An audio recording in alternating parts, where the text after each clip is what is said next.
এই এলাকার মানুষের মঙ্গলের জন্য কাজ করেছে। এই এলাকা একসময় একারভুক্ত ছিল, মানুষ প্ল্যান পেত না। 91-এ দেশনেত্রী বেগম খালেদা জিয়া এই এলাকায় ইলেকশন করার বরাতে আমরা 91 সন থেকে 1385 একর জমি এই এলাকার অবমুক্ত করতে পেরেছি, গ্যাস পানি বিদ্যুৎ দিয়েছি।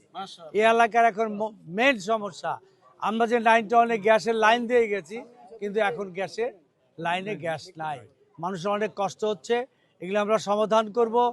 ঢাকা 11 আসনে আমরা মাদক সন্ত্রাস চাঁদা মুক্ত করতে চাই।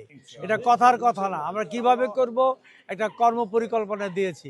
সোসাইটি কমিউনিটি বেস সিসিটিভির মাধ্যমে নাইট গার্ড রাখবো এবং গেট দিব।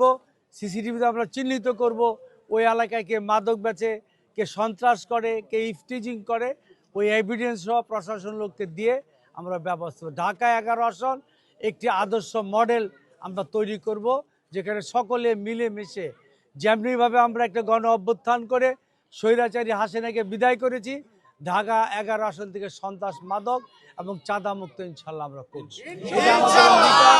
এবং ঢাকা 11-র জনগণ আমাকে চিনে, দীর্ঘ সময় আমি এলাকার কমিশনার ছিলাম 94 থেকে 2013 সাল পর্যন্ত। ওই সময় আমরা ব্যাপক কাজ করেছি।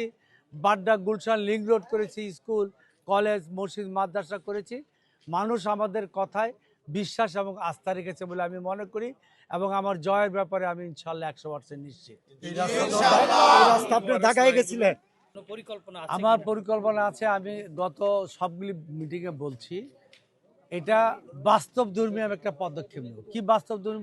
আমাদের যে হালটের যে খালগুলি আছে, ডিসির মাধ্যমে আমরা ডিমার্গেশন করে স্বেচ্ছাশ্রমের ভিত্তিতে অন্তত এই খালগুলি আমরা উদ্ধার করে প্রবাহমান করব, যাতে এগুলি পাকা টাকা করে ওগুলি করতে সময় লাগবে, ইনস্ট্যান্ট যাতে আমরা পানিগুলি প্রবাহমান করতে পারি, এটা খুব বেশি সময় লাগবে না।